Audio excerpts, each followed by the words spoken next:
Luke Brennan thought he'd seen the worst of life during his years in Iraq, but nothing prepared him for this. On a scorching Florida afternoon, the president of the HOA stormed out of her perfect suburban home, aimed a spray can, and blasted his loyal German shepherd, Ranger, right in the face. Then she went even further, filing a report to have Ranger labeled dangerous and put down. Her excuse? She claimed the service dog was barking too much, but what she didn't know was that this quiet, half-blind veteran had one thing she couldn't control: the truth. And the live stream that followed would turn the entire neighborhood upside down. The humid Florida air hung heavy over Clearwater Bay that morning, the sun already scorching even though it was barely past 8. The streets shimmered with heat, palm fronds swayed lazily in the faint breeze, and the distant sound of waves mingled with the chatter of cicadas. It should have been peaceful, but for Luke Brennan, tranquility was always temporary, a fragile thread stretched thin across a restless mind. Luke, a 48-year-old former U.S. Army staff sergeant, walked slowly down the curved suburban sidewalk, his left hand resting lightly on the harness handle of Ranger, his 5-year-old German Shepherd service dog. Ranger was a large, lean dog with a glossy black and tan coat, sharp amber eyes, and a calm intensity in every movement. Trained specifically to guide Luke through partial blindness and manage his PTSD after Iraq, Ranger's presence was his anchor, his quiet protector in a world that sometimes felt too loud, too unpredictable. Luke wore a faded gray t-shirt and cargo shorts, his once athletic frame now broader at the shoulders but leaner from restless nights and long walks. A thin, white scar traced from the corner of his right eye down to his cheek, a memory of the blast that stole part of his sight and much of his peace. Clearwater was supposed to be a fresh start.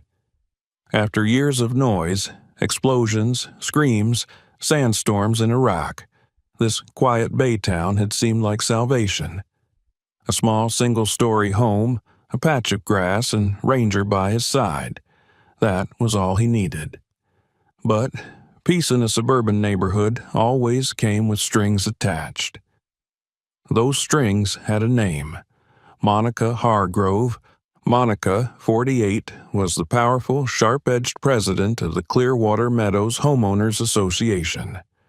Her perfectly toned figure, manicured nails, and sleek bob of chestnut-brown hair matched the pristine floral sundresses she favored, her image carefully crafted like one of the magazine-ready lawns she ruled over. Her tanned skin glowed under the sun, and she always wore a visor that made her piercing hazel eyes look even colder. Monica lived for control. She thrived on rules, compliance, and the quiet domination of the HOA board. A single blade of grass out of place or a recycling bin left too long by the curb could trigger one of her infamous warnings. Most neighbors had learned to avoid crossing her. Luke had, until now. That morning, Luke and Ranger walked past Mrs. Gable's immaculate garden of prize-winning roses. Mrs. Gable herself, a petite woman in her late 60s with a soft white bob and wide-brimmed straw hat, waved faintly from her porch. Her shy smile faltered when she saw the front door across the street swing open. Monica stepped out, her stride sharp, purposeful, like a general marching into battle.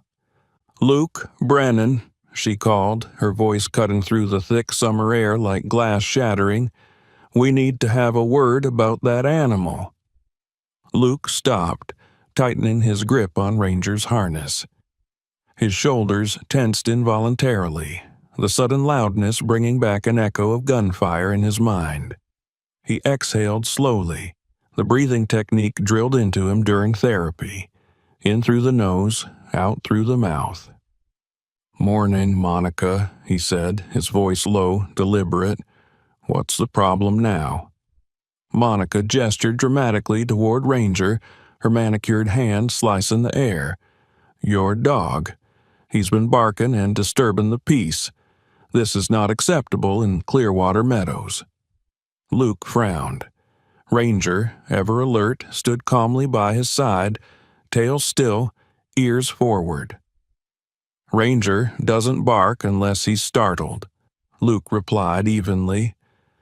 As if on cue, a delivery truck rumbled down the street, backfiring with a loud metallic pop. Luke flinched instinctively, his chest tightening. Ranger immediately pressed his body against Luke's leg, grounding him the way he'd been trained to do. The dog gave one short, sharp bark, not aggressive, just a signal to Luke. "I'm here. You're safe." That single bark was all it took. Monica's thin lips curled into a satisfied smirk like a predator spotting an opening. "There," she said, pointing. "Aggressive behavior. I'll have to report this to the HOA board. A dangerous animal like that has no place in our community." Luke's pulse thudded in his ears, memories flickering behind his eyes. Sirens, sand, a medic shouting his name in Iraq. He closed his hand tightly around Ranger's harness, grounding himself in the present. "That wasn't aggression," he said, his voice low and steady, though every muscle in his body coiled like a spring. "It was one bark, Monica. He was startled by the noise." From a few houses down, Duke Keller, a stocky man in his mid-50s with a shaved head and a perpetually sunburned neck, leaned casually against his mailbox, watering his petunias with a cheap green hose. His pale blue eyes flicked back and forth between Monica and Luke, a spark of amusement dancing there. Duke had a reputation for stirring gossip and siding with whoever looked strongest in a fight, and he clearly enjoyed the drama unfolding. Monica straightened her shoulders, glancing deliberately at the nearby houses where blinds shifted slightly, neighbors peeking, waiting. She relished the stage. "This is your final warning, Mr. Brennan," she said coldly. "This community has standards. I will not tolerate threats to our residents' safety." Luke felt the weight of every gaze pressing down on him, his throat tightening. His instincts screamed at him to push back, to defend himself, but the years had taught him restraint. "Come on, Ranger," he murmured, giving a soft tug on the leash. As they turned to leave, Monica's voice followed, sharp and triumphant. "Don't think ignoring this will make it go away. The board will hear about it." Luke didn't answer. His jaw was locked, his thoughts buzzing like angry hornets. Ranger's pace was steady, his silent presence reminding Luke to breathe, to move forward. But inside, Luke's calm facade was cracking. He'd faced enemies in deserts halfway around the world, but this was different. This was home, or at least it was supposed to be. When they reached the corner, Luke crouched beside Ranger, resting his palm gently on the dog's neck. Ranger leaned into the touch, eyes soft, his steady heartbeat syncing with Luke's ragged one. "Good boy," Luke whispered. "We'll get through this. Just you and me." Across the street, Monica watched from her porch, arms folded, visor shading her expression. Her gaze wasn't that of a concerned neighbor. It was calculation, a predator assessing her next move. And Luke could feel it deep in his bones. This wasn't over. The first battle had been drawn, and the summer storm was only beginning. The next morning, the Florida sun was already unforgiving, baking the sidewalks and turning the air into a heavy blanket of heat. Luke Brennan woke to the muffled whirring of his ceiling fan and the faint rhythmic panting of Ranger, his loyal German shepherd, resting beside his bed. Ranger's amber eyes followed his every move as Luke slowly sat up, his stiff shoulders aching from another restless night. The previous day's confrontation with Monica Hargrove still gnawed at his thoughts like a splinter buried too deep to pull out. Luke, dressed in a plain navy t-shirt and khaki shorts, his rugged, scarred face shadowed with exhaustion, and clipped Ranger's harness in place. He took deep breaths before stepping outside, steadying himself against the blinding morning light that stabbed at his partially damaged vision. The neighborhood looked deceptively calm, palm trees swaying, sprinklers clicking, and a few joggers passing by. But the sense of unease lingered like humidity in the air. As Luke and Ranger reached the end of his driveway, Monica's pristine white SUV rolled slowly past before stopping sharply in the middle of the street. Monica Hargrove, 48, HOA president, with her flawless chestnut brown bob and designer sundress, stepped out wearing oversized sunglasses and a smugness carved into every line of her sun-kissed face. She stood tall, perfectly poised, her manicured hands resting on her hips. "Luke Brennan," she barked sharply, her voice slicing through the humid air. "We need to address this dangerous animal now." Luke's jaw tightened. "Ranger isn't dangerous, Monica. You know that." She folded her arms and tilted her head, visor glinting in the sunlight. "Yesterday he barked, aggressively, in front of several witnesses. I have a responsibility to keep this neighborhood safe. If you can't control him, the board will." Luke steadied his breath, hand resting lightly on Ranger's harness, grounding himself. Ranger stood still beside him, ears pricked, body perfectly aligned, his training flawless, his demeanor calm. Before Luke could respond, a police cruiser turned onto the street, crawling slowly toward them. Behind the wheel sat Officer Daniel Miller, a stocky man in his late 30s, with sandy blonde cropped hair, a square jaw, and an expression carved from years of dealing with suburban disputes. He was known in the neighborhood for his even temper, his calm presence offset by faint crow's feet that deepened when he smiled, though he wasn't smiling now. Beside him sat Officer Luis Sanchez, a lean, tall man around 40 with dark skin, short black hair, and sharp, observant eyes. Sanchez was quieter than Miller, preferring to listen more than speak, and his reputation among locals was that of a steady, measured officer who rarely jumped to conclusions. The cruiser stopped. Miller stepped out, adjusting his belt as he approached, while Sanchez leaned on the hood, scanning the scene. "What's the situation?" Miller asked, his tone flat but wary. "Thank God you're here," Monica said theatrically, pointing at Ranger. "This vicious dog lunged at me just now, and yesterday he nearly attacked one of my gardeners. This animal is a danger to everyone." Luke clenched his fists. "That's a lie, and you know it," he said, his voice low but cutting. "Ranger hasn't moved an inch. He's trained. He's a certified service dog."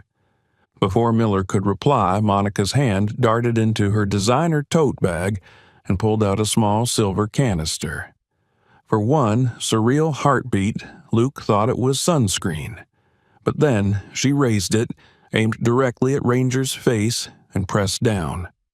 A sudden hiss filled the air as a sharp, bitter mist sprayed directly into Ranger's amber eyes. Ranger yelped in pain, stumbling backward, pawing frantically at his face, his whines high-pitched and heartbreaking. Luke dropped to his knees instantly, pulling Ranger close, cupping his hands around the dog's head. "Ranger, buddy, it's okay, I've got you," Luke whispered shakily, his voice breaking as he tried to flush away memories rising unbidden, the ringing of explosions, the heat of sand, and screams echoing across desert nights. His breath came fast and shallow, his body rigid, trapped between the now and a rock all over again.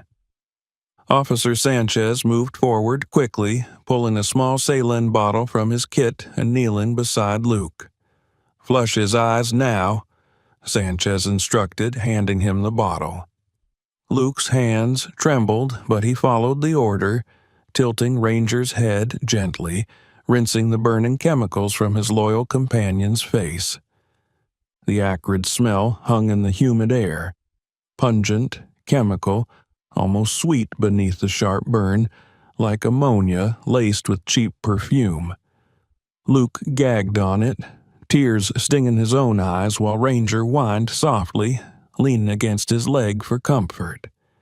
"Monica," Miller snapped, stepping toward her, his composure cracking for the first time. "What the hell was that?" She crossed her arms tightly, holding the silver canister like a shield. "Citronella spray," she said coolly, her voice icy with false confidence. "It's harmless. I was defending myself. That animal is dangerous." Sanchez shot Miller a look, silent but loaded. Miller exhaled, his frustration clear. "Harmless or not, you can't spray someone's registered service animal, Monica. You need to hand me that canister. Now." Monica hesitated, but under Miller's steady glare and Sanchez's silent presence, reluctantly handed it over. Miller sealed the canister into an evidence bag, clipping a tag onto it. Luke held Ranger close, his hands still trembling, jaw locked as he tried to keep his breathing under control. Inside, rage boiled beneath his carefully trained restraint. He thought of Ranger, his loyal companion who had guided him through darkness, literal and emotional, now sitting wounded on the hot pavement because of one woman's hunger for control. After several tense minutes, Miller finally stood straighter, pulling out his notebook. "We'll document everything," he said evenly, scanning Monica and Luke in turn. "No arrests right now, but this goes on record. Animal control will follow up." Luke raised his head slowly, his scar catching the sunlight. "That's it," he said, his voice raw but controlled. "She attacked my service dog in front of you." Miller's lips pressed into a thin line. "Sir, we have to follow procedure. We'll let animal control handle it." Monica's painted lips curled slightly, almost imperceptibly, but Luke saw it. She turned on her heel, her sundress swaying as she walked back to her spotless SUV, every movement radiating quiet triumph. Ranger leaned against Luke's leg, calmer now but still trembling faintly, his once bright amber eyes reddened and wet. Luke rested a hand on his thick fur, silently promising himself this wasn't the end. By that evening, Luke took Ranger to a local veterinary clinic. The young veterinarian, Dr. Claire Yates, 32, tall and slender with shoulder-length blonde hair and pale skin dusted with freckles, examined Ranger carefully. Claire's calm blue eyes scanned the swelling around his eyelids as she spoke softly, her voice soothing, deliberate. "It's not standard citronella spray," she said finally, showing Luke the chemical results. "This contains capsaicin concentrate. That's why his eyes are inflamed and tearing." Luke's stomach dropped. "Capsaicin?" "Yes," Claire confirmed, her expression tightening. "Same compound found in pepper spray, just diluted differently. It can cause severe irritation, burning, and even respiratory distress in dogs if exposure's heavy. He'll need medicated drops, antibiotics, and observation for the next few days." Luke gently stroked Ranger's neck, whispering softly as the dog nuzzled against his hand, exhausted but trusting. Inside, his anger deepened into something heavier, colder. When they left the clinic, the orange-red sunset burned across the Clearwater sky, But for Luke, the light felt distant, blurred, irrelevant. The quiet peace he had come to Florida searching for had shattered. Monica had crossed a line, and Luke knew one thing with certainty. The fight had just begun. The following morning in Clearwater Bay was deceptively calm. The soft hum of cicadas and the distant murmur of waves should have brought comfort, but for Luke Brennan, dread gnawed at the edges of his thoughts. He was kneeling beside Ranger, gently applying medicated drops to the German shepherd's reddened amber eyes. The dog sat obediently, his thick black and tan fur glistening faintly under the Florida sun that filtered through the blinds. Ranger leaned against Luke's knee, his trust unshaken despite the pain. A sharp knock on the door broke the fragile silence. Luke frowned and wiped his hands on his faded t-shirt before heading to the front door, Ranger trotting beside him. When he opened it, two figures stood outside. A tall, weary-looking man in a khaki uniform and a young woman holding a clipboard. The man introduced himself with a neutral tone. "Mr. Brennan, I'm Officer Miguel Ruiz, Clearwater County Animal Control." Ruiz was in his early 40s, medium-built with a square jaw, deep olive-toned skin, and tired brown eyes framed by faint crow's feet. His dark hair was flecked with gray at the temples, suggesting years of dealing with confrontations just like this one. His demeanor carried quiet resignation, as though life had worn down his edges but left behind professionalism born of habit, not passion. Beside him stood Natalie Brooks, a junior animal control officer in her late 20s. She was tall and slender, with shoulder-length auburn hair tied neatly in a ponytail, pale freckles across her cheeks, and serious gray-green eyes. Unlike Ruiz, Natalie's posture was stiff and formal, her uniform immaculate, projecting someone who still clung tightly to rules and procedures. "Can I help you?" Luke asked cautiously, resting one hand on Ranger's harness. Ruiz sighed and flipped open a folder. "We've received a formal report stating that your German shepherd, Ranger, bit a child yesterday morning. As required by county protocol, we need to place your dog under a mandatory 10-day quarantine for observation." Luke froze, blinking as if he hadn't heard correctly. "Bit a child?" he repeated slowly, his voice low and dangerous. "That's impossible. There was no child. You were given a false report." Natalie glanced at Ranger, who sat calmly beside Luke, tail still, body relaxed, head tilted slightly as though sensing tension. Her brows furrowed just briefly before she masked it with professionalism. Ruiz cleared his throat. "Mr. Brennan, I understand your frustration, but we have a sworn witness statement. Until we investigate, we must follow procedure." Luke stepped onto the porch, placing himself between Ranger and the officers, his broad shoulders squaring. "Who filed the report?" Ruiz hesitated but finally said, "Monica Hargrove." Luke clenched his jaw so tightly his scar pulled taut against his cheekbone. His heartbeat roared in his ears as he struggled to contain his anger. "That's a lie," Luke said coldly. "Monica set this up. Ranger didn't touch anyone." Natalie shifted uneasily, exchanging a subtle glance with Ruiz, but neither officer replied. Instead, Ruiz pulled out a bright orange sign with large black letters, "Dangerous Animal on Premises." "This must be posted on your front door during the quarantine period," Ruiz explained gently, avoiding Luke's piercing gaze. "And, until further notice, Ranger must remain confined to the property at all times. No walks, no interaction with neighbors, no exceptions." Luke's hand tightened on the harness strap, knuckles whitening. Ranger pressed closer to his leg, sensing the rising storm within him. Ruiz hesitated, his tone softening. "Mr. Brennan, off the record, I've seen Monica file these kinds of complaints before. She knows how to work the system, but I have to enforce this."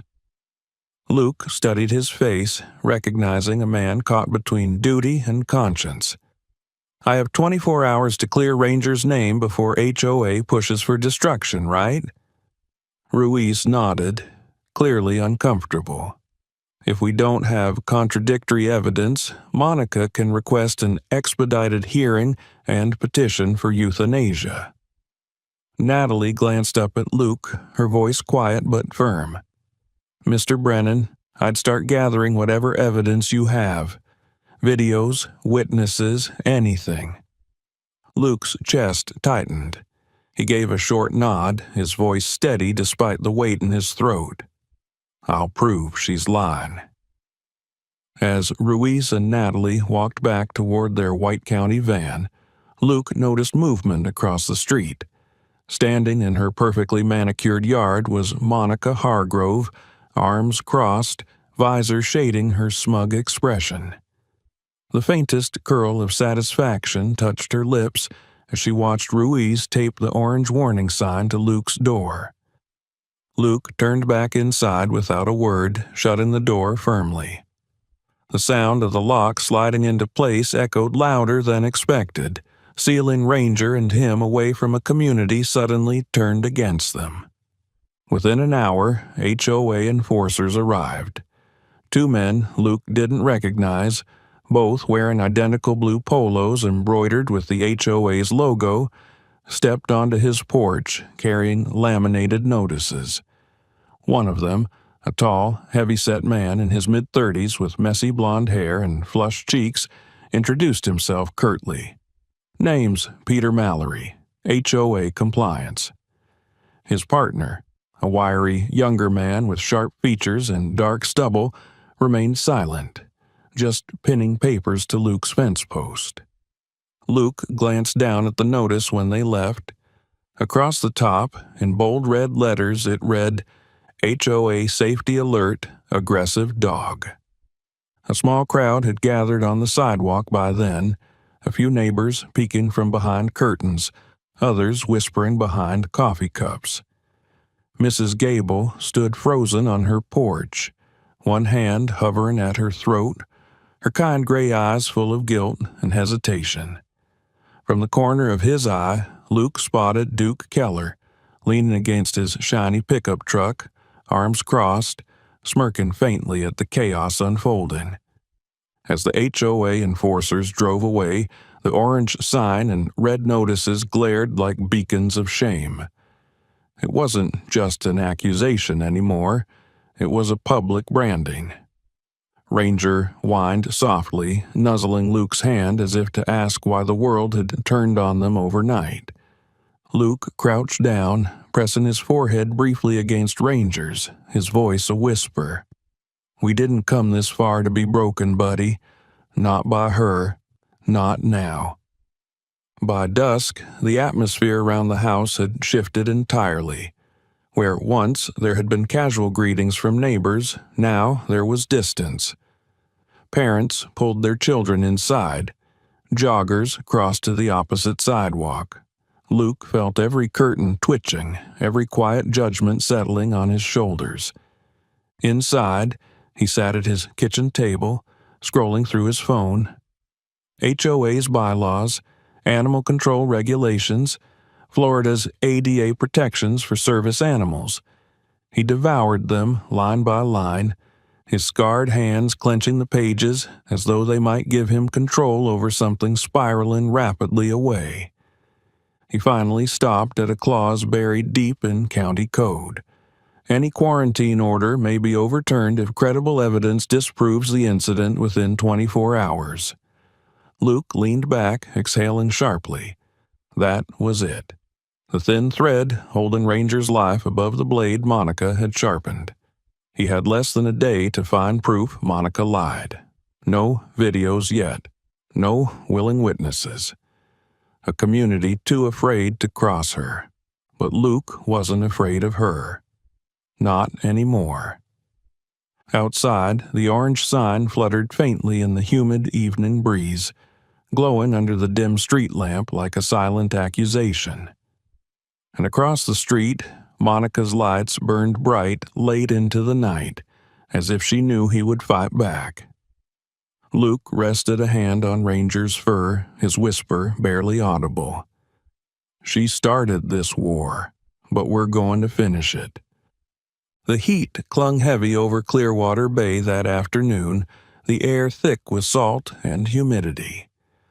Luke Brennan stood at his doorway, staring at the bright orange "Dangerous Animal" sign taped across his front door. Its bold black letters felt like a personal scarlet mark.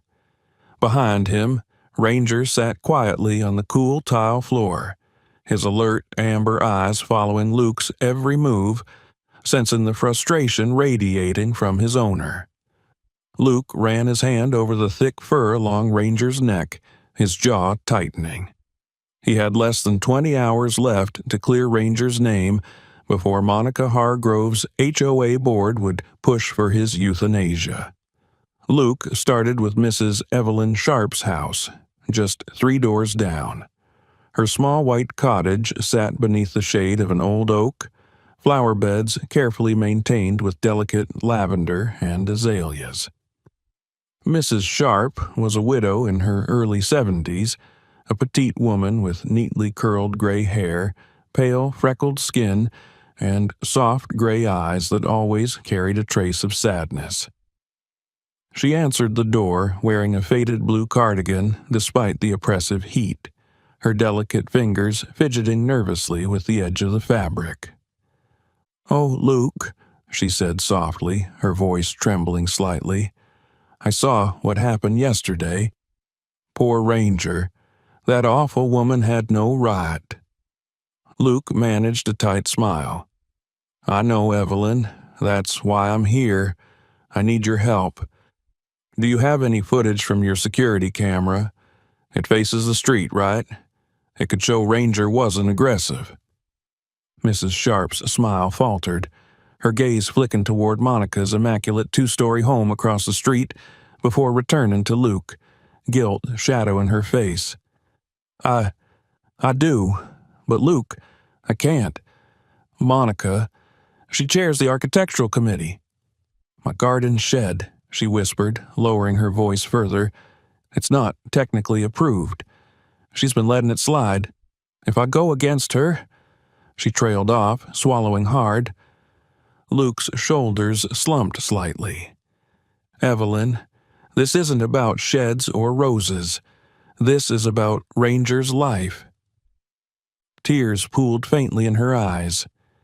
She touched his arm gently, her expression pained. "I know, dear, but I can't risk it." Then, before Luke could answer, she closed the door softly, leaving him standing on the porch. Luke exhaled sharply, rubbing the back of his neck as he glanced back toward Ranger, waiting patiently by the sidewalk. "All right, buddy," he muttered under his breath. "On to the next one."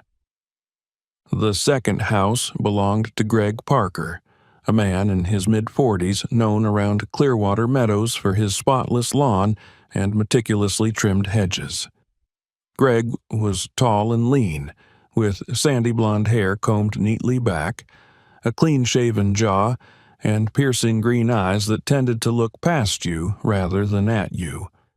He answered the door wearing a fitted polo shirt tucked crisply into khaki shorts, his expensive watch gleaming in the sunlight. "Luke," Greg said with a polite smile that didn't quite reach his eyes, "what can I do for you?" Luke cut straight to the point. "Greg, your camera faces Monica's yard. I need the footage from yesterday morning. It could prove Ranger didn't attack anyone." Greg's expression flickered just for a moment before he shook his head. Bad timing.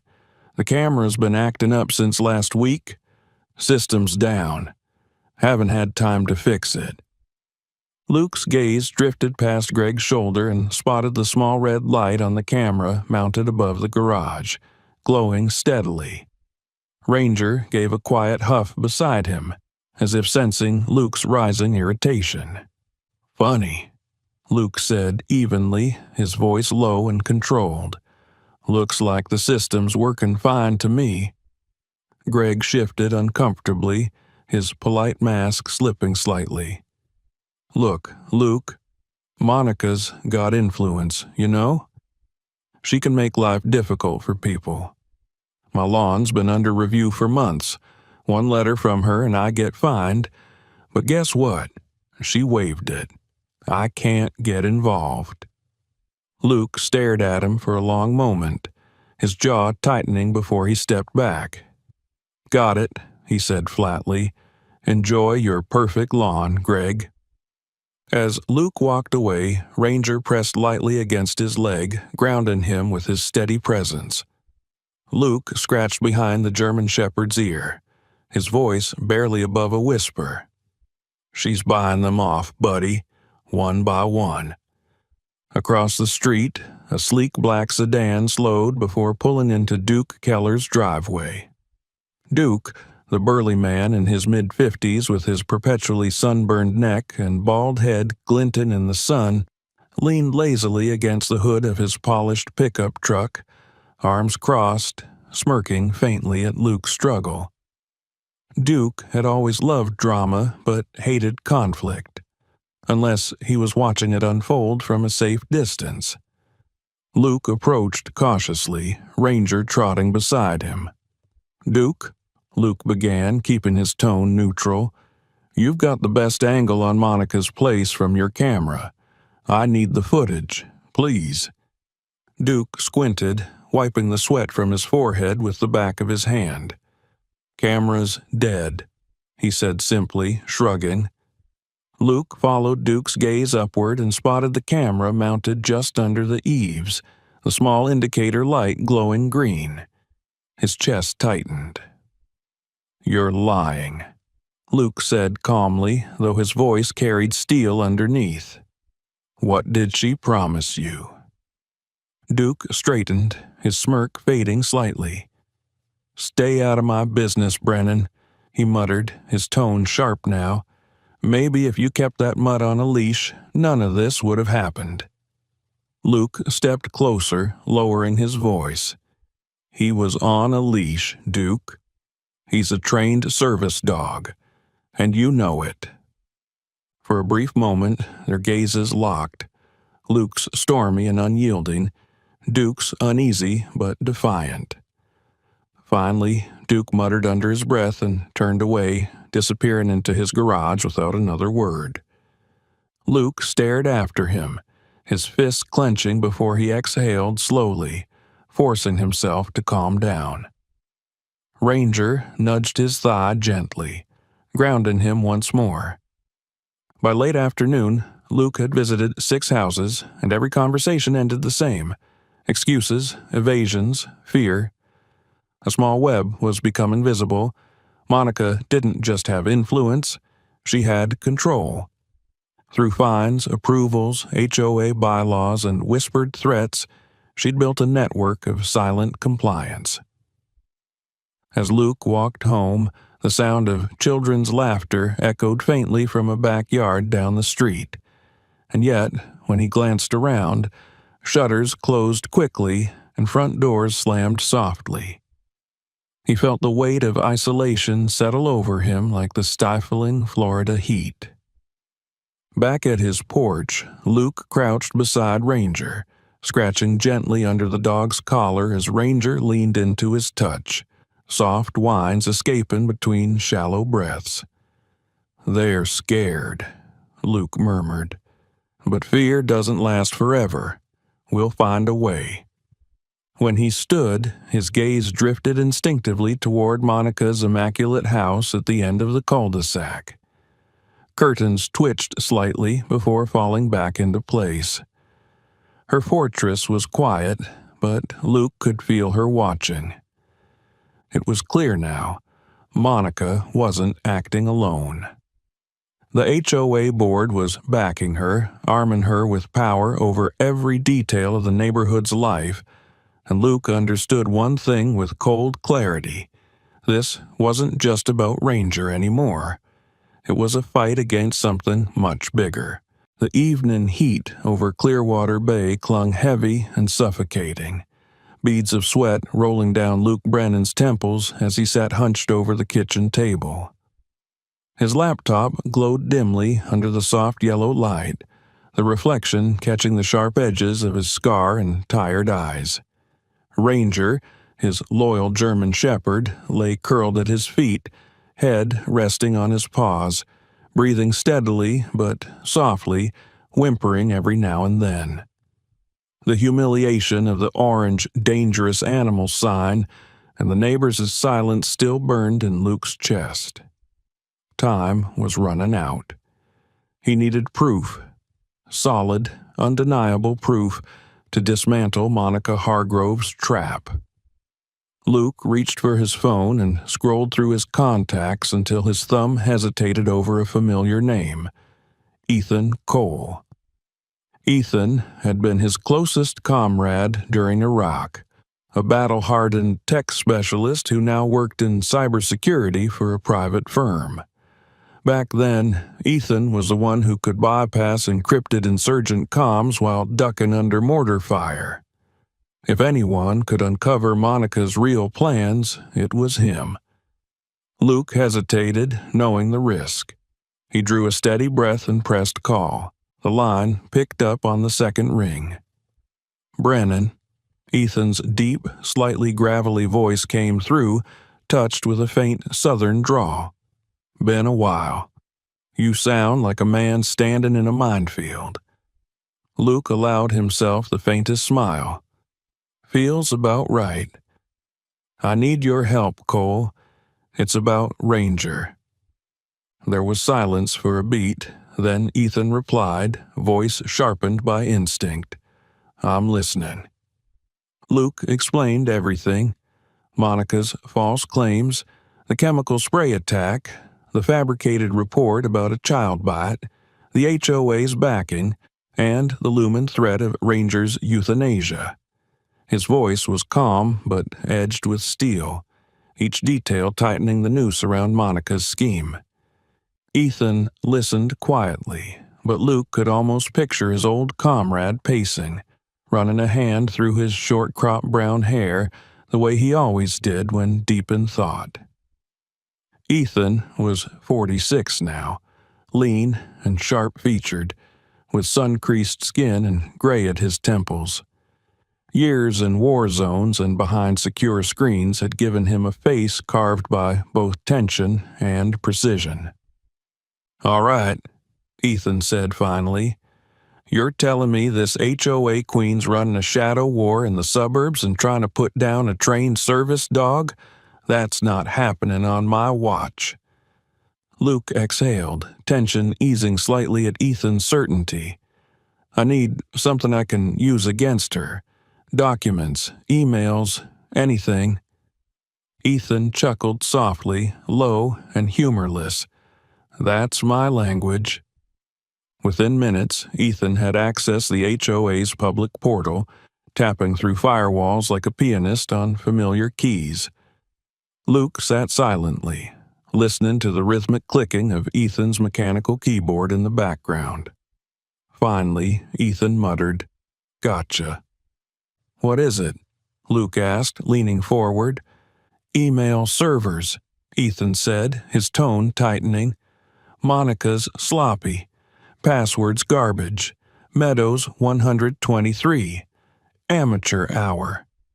Another flurry of keystrokes. Then Ethan cursed softly under his breath. "Luke, you're not going to like this." Luke's jaw tightened. "Hit me."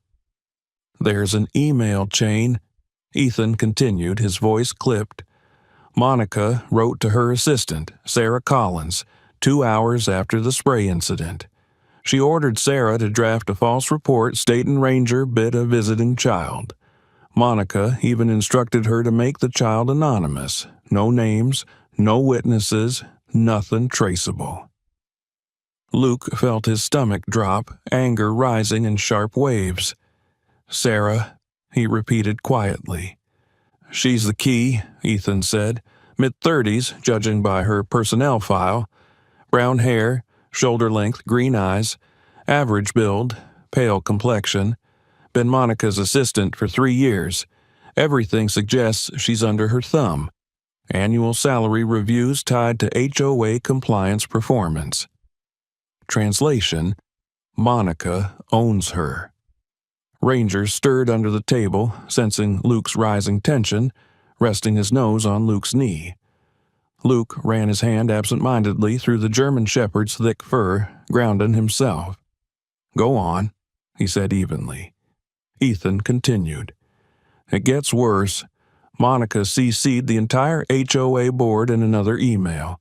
She instructed them to prepare an expedited petition for Ranger's destruction and draft eviction papers against you. The language is cold. Removal of the threat to community stability. That's you and Ranger, Luke." Luke's throat tightened. "She wants us erased," he muttered. "That's not all," Ethan said. "Monica's been using HOA funds for legal prep and has leverage over several board members. 2 of them had prior fines cleared. 1 got an unapproved patio signed off. She's buying loyalty, Luke, same way she bought Greg Parker." Luke sat back in his chair, silent for a long moment, letting the weight of Ethan's words settle. He finally asked, "Can we use the emails?" Ethan hesitated. "If you want to walk into court with hacked evidence, sure, but it'd get thrown out instantly, and they'll come after me." Luke pinched the bridge of his nose, thinking. The law was against them, the community silenced, and Monica had the system rigged. But the emails were explosive. Proof of coercion. Proof of conspiracy. "We can't use them openly," Luke said finally, "but maybe we can use what's in them. Another way." Ethan's voice softened. "Luke, you need leverage. You need someone who was forced into this who'll break ranks. Sarah Collins is your way in. Get her to flip, and Monica's house of cards collapses legally." Luke nodded slowly. "Then I start with Sarah." "Careful," Ethan warned, his voice low. "If Monica's as paranoid as her emails suggest, Sarah might already be watched. Build trust first. Don't spook her."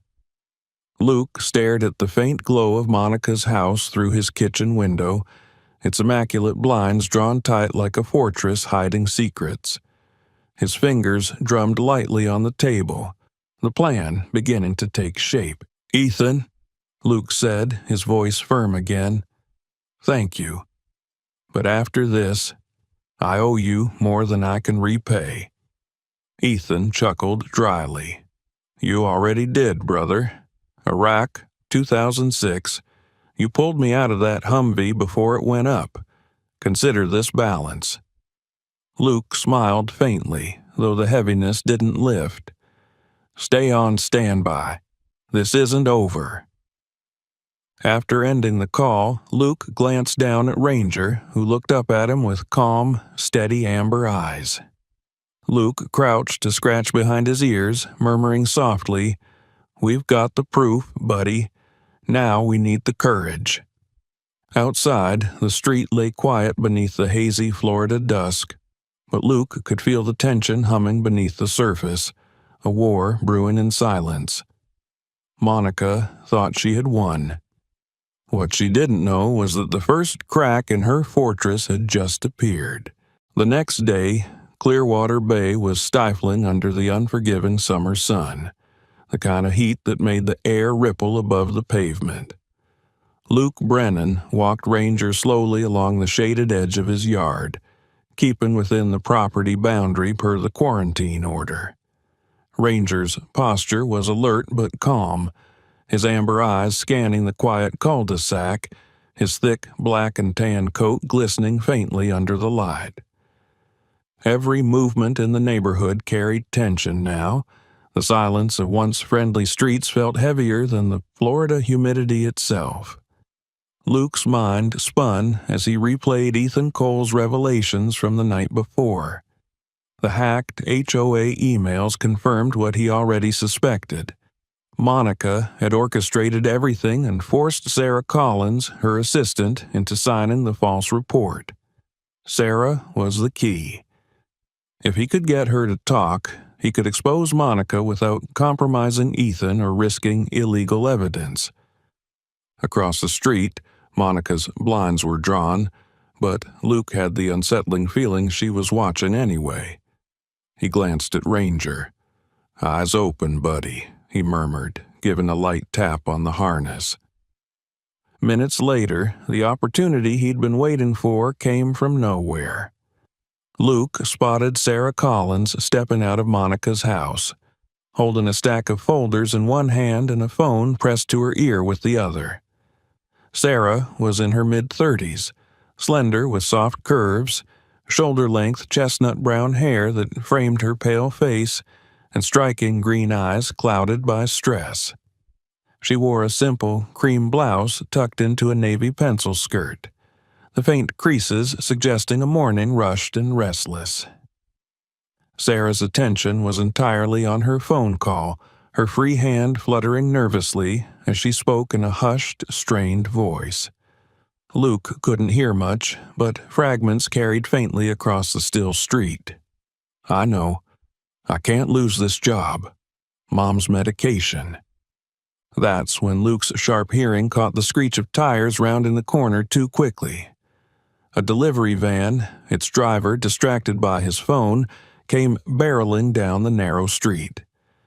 In that instant, Luke noticed a small, fluffy white Bichon Frise darting out of Monica's open side gate. Its leash trailed behind like a broken tether. Alfie, Sarah's dog. The little pup yipped excitedly, oblivious to the van heading straight toward it. "Ranger, stay!" Luke commanded firmly. Ranger froze instantly, muscles tense but obedient, his ears twitching. Without hesitation, Luke sprinted across the street, his boots slamming against the pavement. Time seemed to slow as the driver finally looked up, his eyes widening in panic. Luke dove forward, scooping Alfie into his arms just as the van screeched to a stop, tires barely a foot away. Sarah's phone slipped from her hand, clattering onto the driveway. Her face went pale, lips trembling as she rushed toward Luke. "Oh my God! Alfie!" Her voice cracked as she scooped the trembling dog into her arms, burying her face into his curly fur. Tears welled in her green eyes, relief flooding her expression. Luke took a steady breath, his adrenaline gradually ebbing, though his muscles still hummed with tension. "He's okay," he said softly, brushing dust off his forearms. "Just make sure that gate stays shut." Sarah clutched Alfie tightly, her voice barely a whisper. I don't even know what to say." "You don't have to," Luke replied, his tone gentle but steady. "Just keep him close.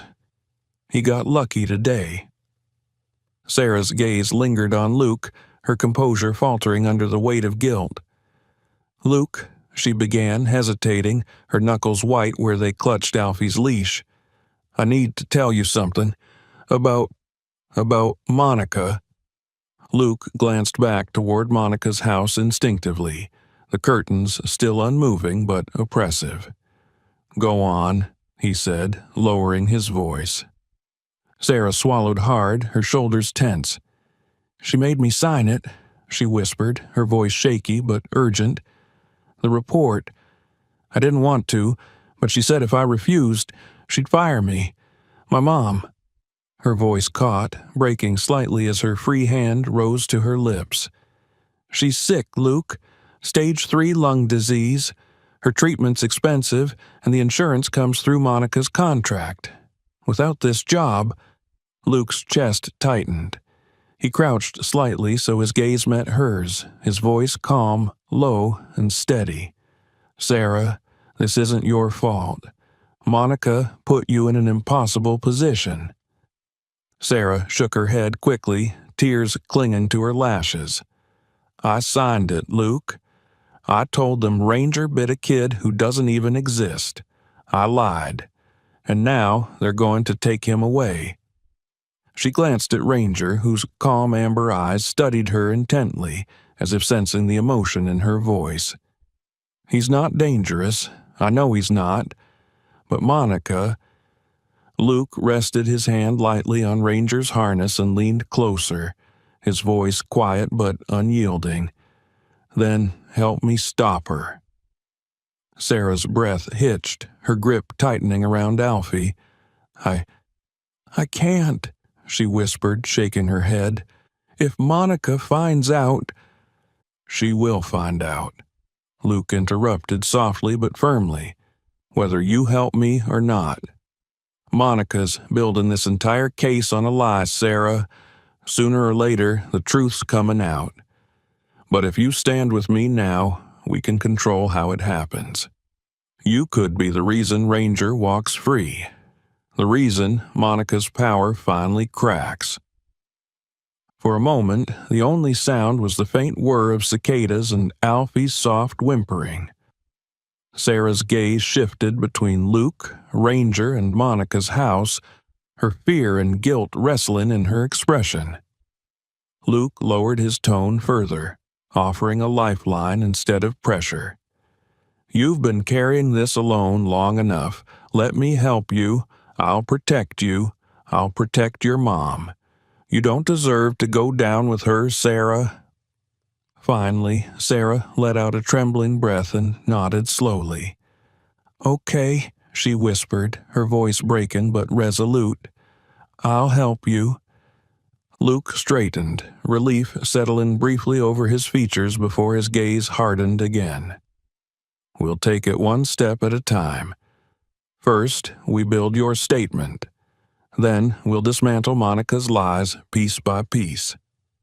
Sarah wiped her cheeks with the back of her hand, shifting Alfie into a secure hold. "Luke, you can't tell anyone I talked to you. If Monica suspects, she'll destroy me." Luke nodded. "Then we keep this between us. You, me, Ethan, and Ranger." Ranger gave a quiet huff, leaning against Luke's leg as though sealing the pact. Sarah took one last steadying breath, then turned back toward Monica's house, her expression tense but determined, her green eyes sharper now beneath the weight of a decision made. Alfie wriggled slightly in her arms, licking her chin as though sensing her change of heart.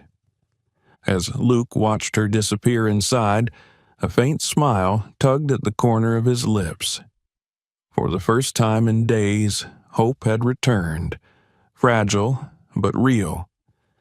Ranger brushed against his knee, his tail giving a slow, deliberate wag. Luke knelt to scratch behind his ears, his voice low, meant only for his partner. "We've got our ally, buddy. Monica doesn't know it yet, but her walls are starting to crumble." The humid Florida evening settled over Clearwater Bay like a heavy blanket as the soft orange glow of sunset spilled across the pristine rows of houses. Luke Brennan adjusted the collar of his faded shirt. Standing at the edge of the community clubhouse parking lot, Ranger pressed tightly against his leg. The German shepherd's amber eyes were sharp, his muscles tense, sensing Luke's unease. Tonight would decide everything. Ranger's fate, Luke's home, and Monica's grip on the neighborhood. Inside the clubhouse, a crowd was already gathering. Voices murmured under the artificial hum of ceiling fans. Fold-in chairs had been arranged in neat rows beneath buzzing fluorescent lights, and the HOA banner hung prominently on the wall behind a long table where Monica Hargrove sat like a queen preparing for coronation. She wore a pristine ivory blouse paired with a sleek beige skirt, her chestnut brown bob immaculately styled and a golden brooch glinting at her collar. Her hazel eyes scanned the crowd with calculated precision, her lips tight in a self-assured smile. Flanking her were two HOA board members, Harold Finch, a stout man in his late 50s with thinning gray hair, pale skin, and sweat gathering at his temples, and Cynthia Marsh, a tall, angular woman in her early 40s with blonde hair tied in a severe bun and narrow blue eyes that carried an air of superiority. Monica had both of them wrapped around her finger, each rewarded with quiet favors, waived fines, expedited permits, and carefully whispered promises. Luke entered quietly through the side door with Ethan Cole close behind. Ethan, tall and wiry with close-cropped brown hair flecked with gray, wore a plain navy polo and dark jeans. His sharp brown eyes scanned the room like a soldier assessing a battlefield. He carried a small, discreet camera clipped inside his shirt pocket. Part of the setup he'd rigged to live stream the entire meeting to several local news outlets. Luke leaned close and murmured, "You're sure this will work?" Ethan nodded, his voice low but steady. "The stream's already live. WLFT News, Tampa Daily, and Clearwater Times are watching. Monica wants this secret. We're giving her the opposite." Luke rested a hand briefly on Ranger's harness, grounding himself. His heart was steady, but beneath the calm there was a quiet storm, the residue of old battlefields and new ones forming under fluorescent lights. The meeting began with Monica standing, gavel in hand. Her voice, sharp and commanding, cut through the room. This emergency session of the Clearwater Meadows Homeowners Association is called to order. Whispers rippled among the residents as Monica continued. "Tonight, we address the escalating threat to our community's safety. An aggressive service animal owned by Mr. Luke Brennan." At the mention of his name, dozens of heads turned toward Luke. He met their stares evenly, unflinching, Ranger sitting calmly at his side like a sentry carved from shadow. Monica motioned to the projector at the front of the room. "We have collected photographic evidence, written statements, and formal reports proving that Ranger has shown repeated patterns of aggression. As HOA president, it is my duty to recommend both the removal of Mr. Brennan from the community and the humane destruction of his animal." Gasps echoed softly, though some nodded along, too intimidated or misinformed to question her narrative. Luke remained silent, his expression unreadable, but Ethan gave him a subtle nod. Their moment was approaching. Monica clicked the remote, displaying doctored photos on the screen showing Ranger baring his teeth. The images were grainy, unnatural, obvious fakes to anyone who looked closely, but convincing enough for nervous neighbors already swayed by fear. Before Monica could continue, the doors at the back of the clubhouse opened. Sarah Collins stepped inside, her heels clicking softly against the polished linoleum floor.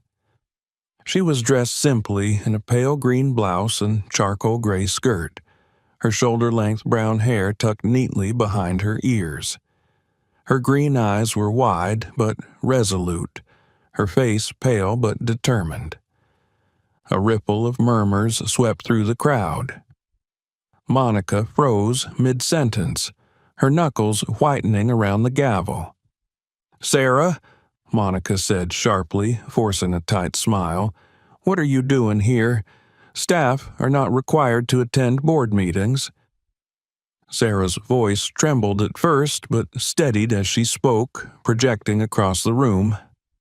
"I'm here because I can't stay silent anymore." Every head in the room turned toward her as she stepped closer to the center aisle, Alfie's small white leash dangling from her wrist though the dog remained at home. She inhaled shakily, then said, "Monica Hargrove ordered me to file a false report against Luke Brennan's service dog. She told me to say Ranger bit a child, but there was no child. She threatened to fire me if I refused, and she knew my mother's medical insurance depended on my job. The room erupted with gasps and whispered disbelief. Monica's smile cracked, but she quickly rose to her feet, her voice icy and commanding. "That's absurd. Sarah's a disgruntled employee, nothing more. She's lying to cover her own mistakes." Sarah's green eyes blazed as she lifted a folder in her hands. "I have the emails, Monica. Every single one." Ethan, standing at the back, tapped his phone discreetly. The stream displayed Sarah's documents in real time as Ethan's mirrored presentation hit the news outlets. Local reporters watching remotely began messaging the feed chat, their newsroom alerts already firing. A tense silence fell as Sarah read aloud one of Monica's emails. "Draft the complaint immediately. Make the child anonymous. There must be no names, no records. This animal is a liability. I want him gone by the end of the week." An audible stir rose from the residents, a sharp divide forming between the few who had trusted Monica blindly and those now realizing the depth of her manipulation. Cynthia Marsh leaned toward Monica, whispering something urgently, while Harold Finch stared blankly at the table, his hands fidgeting with his pen. Luke finally stood, his voice calm but resonant, carrying the steady authority of someone who had commanded soldiers under fire. "You've all known Ranger. You've seen us every day on these streets. This dog has served me and this community better than any board policy ever has. Monica wants you afraid because fear is power. But there is no threat here, not from Ranger, not from me. The real danger has been sitting at that table the entire time." The crowd erupted, not with quiet murmurs this time, but with voices raised in outrage. Residents began standing, demanding explanations. Monica slammed the gavel repeatedly, her voice cracking as she barked, "Order! Order!" But her authority was slipping like sand through open fingers. Ethan stepped up, his phone angled deliberately toward her. "Monica," he said, his tone sharp and cutting, "we're live right now. Clearwater Times, Tampa Daily, and WLFT News are all watching. You want to deny the emails? Go ahead. Do it for the cameras." For the first time that evening, Monica hesitated. The carefully cultivated veneer of control fractured as her hazel eyes darted across the furious faces around her. Sarah stepped forward one last time, her voice steady now. "You abused your power. You lied to this community, and you tried to destroy an innocent dog to settle a personal vendetta. It ends tonight." The room exploded into applause and shouts, some calling for Monica's resignation, others demanding a full investigation. Harold dropped his pen and slouched into his chair, while Cynthia's face flushed as she avoided the residents' glares. Monica sat frozen, her knuckles white, her lips pressed into a thin, bitter line as the walls of her control finally began to crumble. The following morning, Clearwater Bay woke under a humid dawn sky painted in muted shades of gold and gray. The quiet, manicured streets buzzed faintly with tension. The events of the HOA meeting the previous night had exploded far beyond the walls of the community clubhouse. Ethan's live stream had gone viral overnight. By the time Luke Brennan sat down with a steaming mug of black coffee, Ranger curled faithfully at his feet, headlines had already begun flooding local Florida news. HOA president exposed for forcing false dog attack report. Clearwater Times. Live stream shows HOA abuse of disabled veteran and service dog. Tampa Daily. German Shepherd faces death until the truth shocks Florida neighborhood.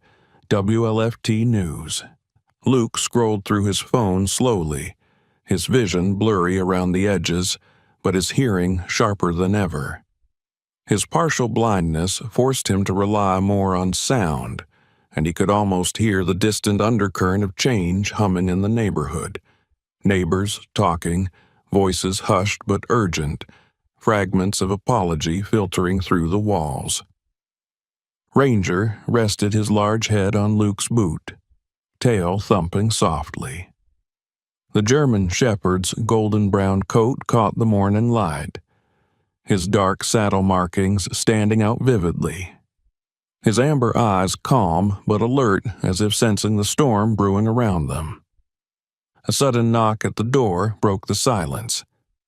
Luke hesitated, then opened it to find Officer Ramon Diaz, a solidly built man in his early 40s with short black hair, a clean-shaven jaw, and warm, steady brown eyes. Diaz was known in Clearwater as one of the more level-headed officers, a man shaped by years of diffusing tense neighborhood disputes without escalating them. His crisp blue uniform was neatly pressed, his nameplate glinting faintly in the Florida sun. "Mr. Brennan," Diaz said calmly, his voice low and respectful. "I wanted to deliver this in person." He handed over a printed notice stamped with the seal of Clearwater Animal Control. Luke scanned the paper carefully, his breath catching as he read the bold statement. "Effective immediately. All restrictions are lifted. Ranger Brennan is cleared of any allegations of aggression. The destruction order has been rescinded." Diaz offered a faint smile. Animal Control moved fast after seeing that live stream. There's also an open investigation into Mrs. Hargrove's actions, specifically animal cruelty and falsifying reports. Luke exhaled slowly, relief washing over him like a warm tide. Ranger seemed to sense it too, lifting his head and letting out a low, happy whine before pressing against Luke's leg. "Thank you," Luke said quietly, his voice steady but edged with emotion. Diaz nodded, his expression softening. "Don't thank me, Mr. Brennan. Thank Sarah Collins, and whoever set up that live stream. Without it, I think we'd be having a very different conversation today." As Diaz left, Luke crouched to scratch Ranger's ears, whispering softly, "You're safe, buddy. We did it." Ranger licked his hand, tail swishing lazily against the hardwood floor. By mid-afternoon, news vans lined the entrance of Clearwater Meadows. A young reporter from Tampa Daily, Maya Torres, approached Luke outside his house. Maya was in her late 20s, petite and athletic, with chestnut-brown curls tied into a low ponytail and deep olive-toned skin glowing faintly in the humid sun. Her sharp hazel eyes reflected both determination and empathy, the kind of journalist who preferred facts but valued the human story beneath them. "Mr. Brennan," she began, microphone steady in hand, "you're live on WLFT News and Tampa Daily. How does it feel knowing the order to euthanize Ranger has been revoked?" Luke adjusted his posture, placing one hand firmly on Ranger's harness, while the other shielded his eyes slightly from the glare. "Relieved," he said simply, his voice carrying the deep steadiness of a man used to high stakes. "This dog saved my life more times than I can count, on and off the battlefield. He didn't deserve what Monica tried to do to him. None of us did." Maya nodded, visibly moved, then asked, "What's next for you?" Luke hesitated, then answered, "We make sure this never happens to anyone else in this neighborhood again." The camera panned down briefly to capture Ranger sitting attentively at Luke's side, head high, his amber gaze fixed forward, the image of quiet strength and loyalty. Within hours, a ripple effect spread. Local stations replayed clips from Sarah Collins's emotional testimony, her trembling voice declaring Monica's coercion. The hashtags #JusticeForRanger and #HOA Reform began trending across Florida. Late that evening, the HOA board held an emergency vote under immense public pressure. Residents, emboldened by Sarah's courage and furious about Monica's manipulation, filled the clubhouse until there were no seats left. Harold Finch, pale and sweating under the fluorescent lights, finally broke ranks. "I'm done," he muttered, rising to announce his resignation on the spot.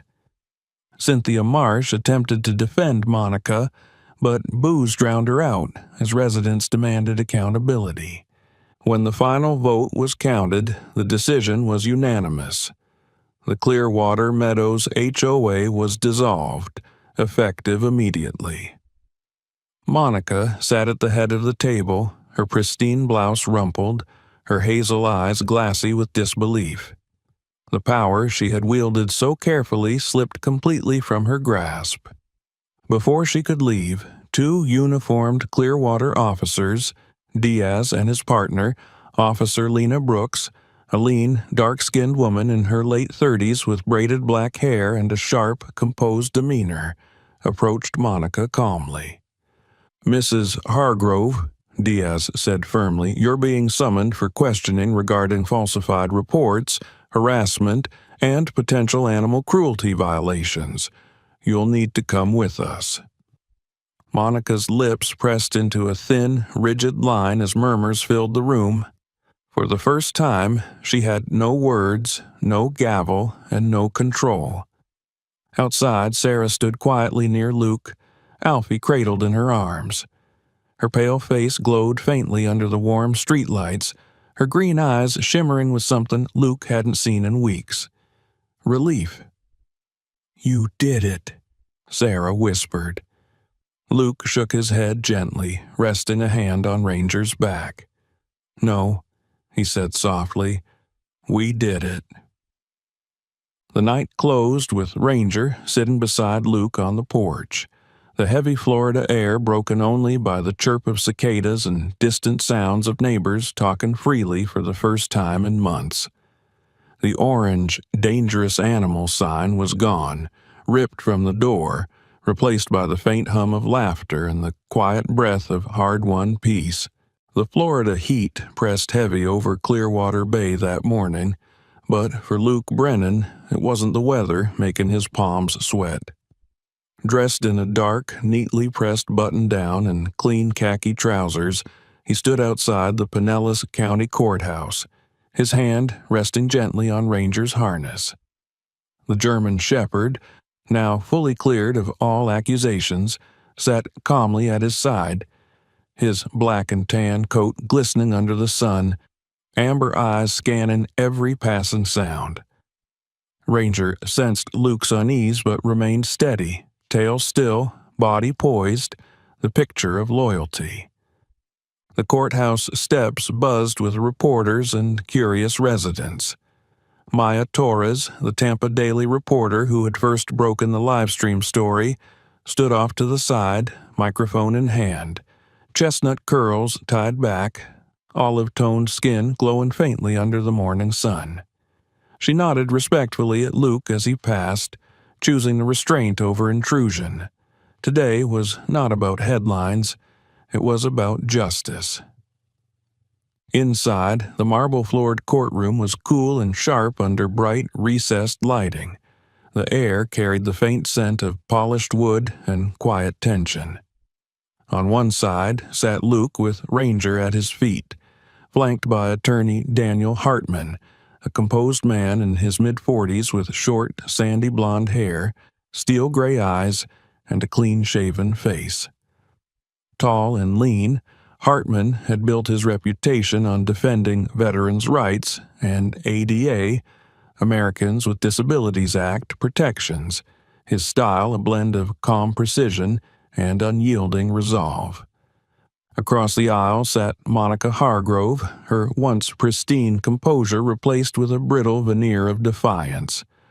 Her hazel eyes darted nervously as she fidgeted with a silver bracelet at her wrist, her sleek blazer slightly wrinkled, blonde-streaked bob perfectly in place, but lacking its usual sharp confidence. Next to her, her attorney, Richard Klein, was a stocky man in his early 50s, bald with a trimmed salt-and-pepper beard, his sharp brown eyes betraying a calculating mind used to high-stakes negotiations. Monica clutched his arm tightly, her knuckles pale, whispering rapidly before the hearing began. The presiding judge, Honorable Margaret Ellison, entered the room promptly at 9. A woman in her late 50s with short silver hair, olive skin, and sharp, discerning blue-gray eyes. Judge Ellison had a reputation for fairness, but little patience for dishonesty.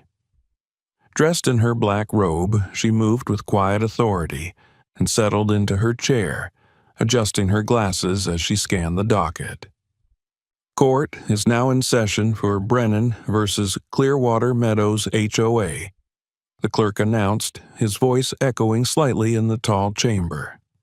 Luke straightened his shoulders, focusing on his breathing as Ranger leaned into his leg, grounding him. Hartman rose first, stepping confidently toward the center. "Your Honor," he began, his smooth baritone filling the room, "this case isn't just about one man, one dog, or one neighborhood. This case is about abuse of power and a deliberate violation of federal law protecting veterans with service animals." He gestured toward Ranger, who sat quietly, ears alert but posture relaxed. "My client, Mr. Brennan, is a partially blind Army veteran. Ranger is not just his companion. He is medically trained to mitigate symptoms of PTSD and assist with navigation. What the defendant attempted to do was not just cruel, it was unlawful." He presented the evidence in methodical waves. The emails Ethan had uncovered, showing Monica coercing Sarah Collins into signing the fabricated report, Sarah's sworn testimony, the live stream footage from the HOA meeting capturing Monica's public deception, and finally, the lab results proving the chemical Monica sprayed on Ranger contained capsaicin concentrate, a compound known to cause severe pain and potential respiratory distress in animals. Judge Ellison's sharp gaze slid toward Monica. "Mrs. Hargrove," she said firmly, "you attempted to claim that spray was citronella-based and harmless. Do you still stand by that statement?" Monica hesitated, her throat bobbing slightly before she muttered, I was misinformed." Hartman seized the moment. "Misunderstanding, Your Honor, doesn't explain a coordinated campaign to fabricate evidence, intimidate neighbors, and attempt to have a service animal euthanized under false pretenses." Richard Klein, Monica's attorney, stood next, his deep, commanding voice cutting through the silence. "Your Honor, my client made mistakes, yes, but she acted out of concern for community safety. The HOA board unanimously voted on this motion believing, in good faith, that the animal posed a threat." Before Judge Ellison could respond, Hartman's expression hardened. "Good faith doesn't involve forged photographs, falsified reports, or threatening your own assistant into line, Mr. Klein." There was a brief pause before Klein lowered his gaze and stepped back. Sarah Collins was then called to the stand. She walked with careful steps, her pale green blouse crisp, chestnut-brown hair tucked neatly behind her ears, her green eyes glimmering faintly with determination despite a nervous tremor in her voice. She recounted how Monica had cornered her, leveraging her mother's health insurance to force her cooperation. "She told me," Sarah said quietly but firmly, "that if I didn't sign, I'd lose my job, and my mom's treatment would end. I signed because I was scared, but Ranger never bit anyone. There was no child." Luke watched silently, gratitude threading through his tightened chest. Ranger rested his chin on Luke's knee, sensing the weight of the moment. Finally, Judge Ellison leaned forward, her voice calm but resolute. After reviewing all presented evidence, this court finds in favor of the plaintiff, Mr. Luke Brennan. Gasps rippled softly through the room as the judge continued. The Clearwater Meadows HOA, as a dissolved entity, is ordered to pay $250,000 in damages to Mr. Brennan, in addition to covering his legal fees in full. Furthermore, this court recognizes Ranger Brennan as a protected service animal under ADA regulations, ensuring no future HOA may pursue similar action against him. Her gaze shifted to Monica, her tone hardening. As for you, Mrs. Hargrove, due to your actions, you are referred to the state attorney's office for criminal prosecution on charges of intentional defamation, falsification of records, and animal cruelty. I strongly recommend cooperation, as your potential exposure includes both fines and incarceration. Monica's expression collapsed, her once impenetrable mask fracturing under the weight of consequences she could no longer outrun. As the gavel came down, Luke exhaled deeply, shoulders loosening for the first time in months. Ranger pressed against his leg, tail giving a slow, deliberate thump. Sarah approached him quietly afterward, Alfie cradled in her arms, her green eyes shining with relief. "You did it," she whispered.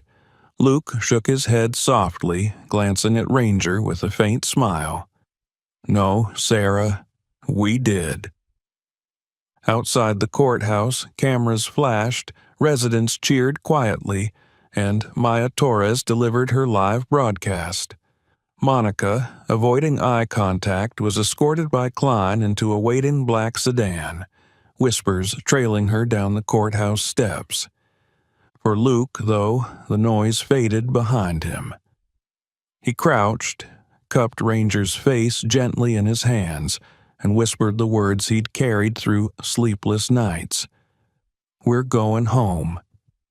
3 months had passed since the storm settled over Clearwater Bay, and summer had returned with its quiet hum.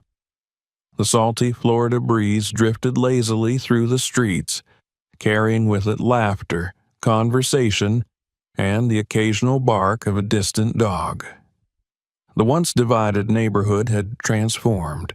Where tension once hung heavy, there was now an unspoken warmth, the kind built by hard-fought justice and shared resilience. Luke Brennan stood at the edge of the newly renovated community park, Ranger at his side, watching as neighbors gathered beneath the sprawling shade of old cypress trees. The park had been restored with fresh stone paths, polished benches, and a small fountain glimmering under the afternoon sun. Children played barefoot on the grass, their laughter carrying lightly on the breeze. At the center of the park stood the newest addition, a wooden sign carved by hand from reclaimed cedar. Its letters, carefully etched and painted deep green, read, "Rangers Park," dedicated to the loyalty, courage, and quiet heroism of one German shepherd, and the veteran he guided home. Luke's chest tightened as he read the words, fingers brushing lightly over Ranger's harness.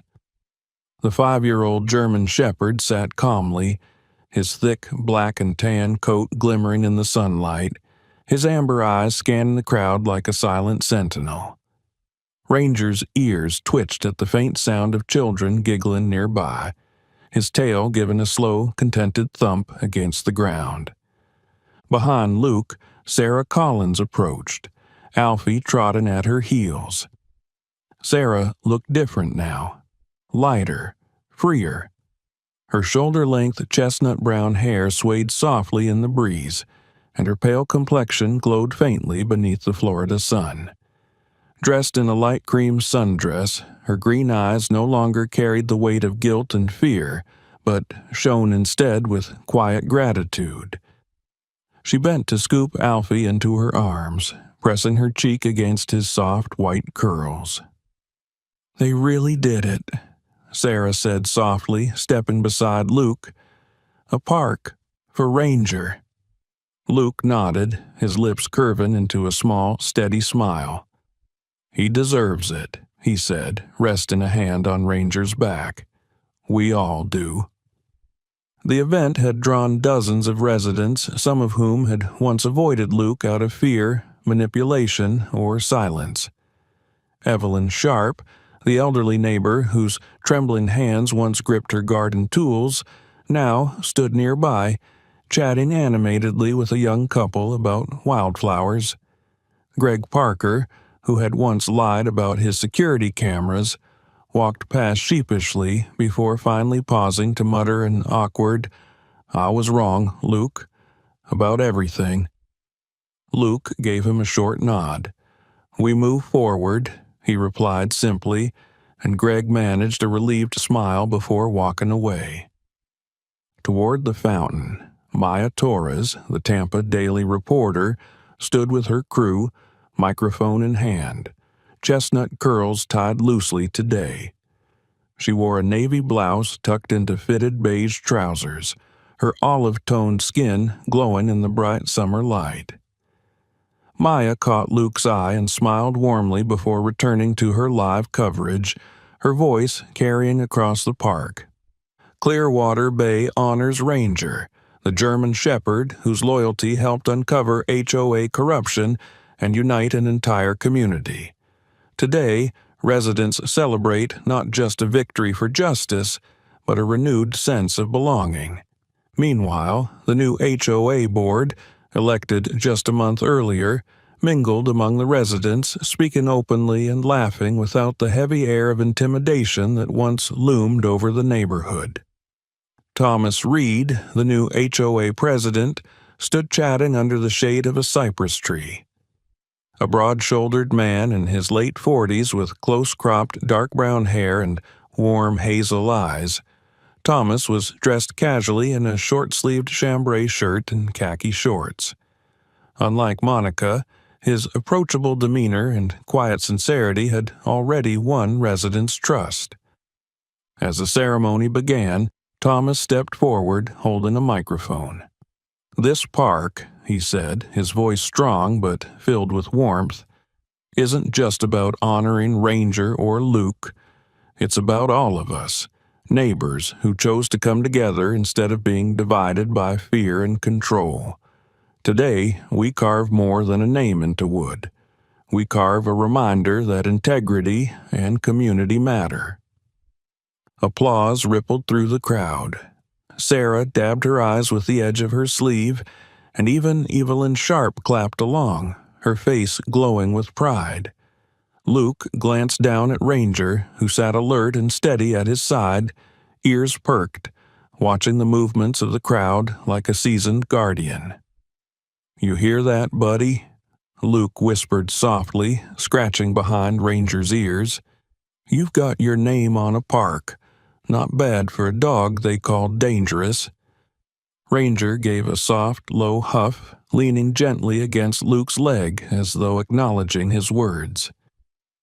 After the speeches ended, neighbors began mingling freely, many coming up to Luke to shake his hand or kneel to pet Ranger. Kids approached cautiously at first, then giggled as Ranger sat patiently, letting them pat his head. One boy, no older than 7, whispered to his mother, "Mommy, this is the hero dog, right?" Luke overheard and smiled quietly, ruffling the boy's hair as Ranger wagged his tail.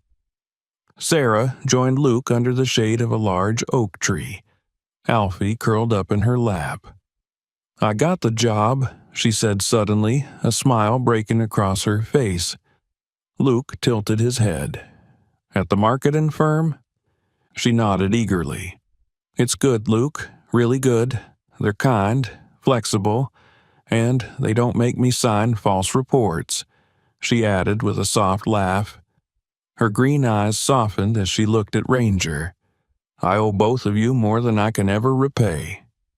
Luke shook his head gently. You stood up when it mattered, Sarah. You saved him. And this neighborhood. For a moment, they sat in silence, the Florida sun warm against their skin, the laughter of neighbors weaving through the soft rustle of leaves overhead. By the fountain, Maya wrapped up her segment, turning toward Luke for a final on-camera note. Mr. Brennan, she said, microphone raised, what does today mean to you? Luke rested his palm on Ranger's head, his gaze steady, his voice even. It means we finally have our home back. Not just me and Ranger, all of us. As the ceremony wound down, the golden light of late afternoon stretched across the park, painting long shadows on the grass. Luke sat on a bench beneath the tallest oak, his hand resting lightly on Ranger's back. Ranger lowered himself beside him, tail curled, head resting against Luke's thigh. The cicadas hummed softly as children's laughter faded into the distance.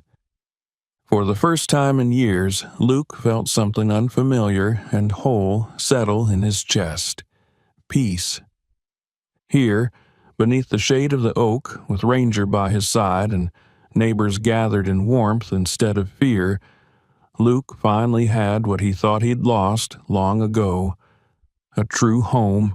Sometimes miracles don't come as lightning from the skies. Sometimes they come quietly, in the form of a loyal German shepherd, a neighbor finding courage, or a veteran refusing to give up when everything seemed lost. In the hardest battles of life, God often places unexpected angels around us, whether they walk on 2 legs or 4.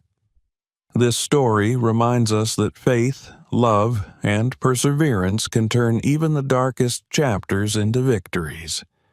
If this story touched your heart, we invite you to share it with your loved ones, leave your thoughts in the comments below, and subscribe to our channel for more stories of hope and second chances. And tonight, as you lay your head down, may you whisper a prayer for the brave, the broken, and the forgotten. May God bless you, your family, and every soul seeking light in the storm.